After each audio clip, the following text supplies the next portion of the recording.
Isaiah chapter 48 verse 15. அவனை அழைத்தேன், நான் அவனை வரப்பண்ணினேன், அவன் வழி வாய்க்கும் என்று கர்த்தர் சொல்றார். எதிர்மறையான சூழ்நிலைகள், எதிர்மறையான யோசனைகள், எதிர்மறையான வார்த்தைகளுக்கு விரோதமாய் நின்று கர்த்தருடைய வார்த்தையை நான் பிரகடனப்படுத்துகிறேன். உன் வழி வாய்க்கும்.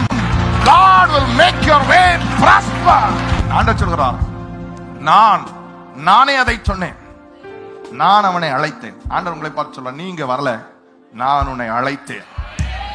நீயா முயற்சி செய்து இந்த இடத்துல உட்கார்ல, நான் உன்னை வர பண்ணினேன். ஆண்டவர் சொல்கிறார், உன்னை அழைத்த நான், உன்னை வர பண்ணினேன். நான் எதற்காக அழைத்தேன், வர பண்ணினேன்? உன் வழியை வாய்க்க பண்ணும்படி. உன் வழி வாய்க்கும். நானே அதை சொன்னேன். எதை சொன்னார்? முந்தின வசனத்தை, 14ஆம் வசனத்தை நீங்கள் கவனித்து பார்த்தால் சொல்றார், பாபிலோன்ல இருந்தாலும் கர்த்தருக்கு பிரியமானவன் அவருக்கு சித்தமானதை தான் செய்வான். நான் சொல்கிறேன், நீங்கள் எங்கே இருந்தாலும் நீங்கள் கர்த்தருக்கு பிரியமானவர் அவருக்கு சித்தமான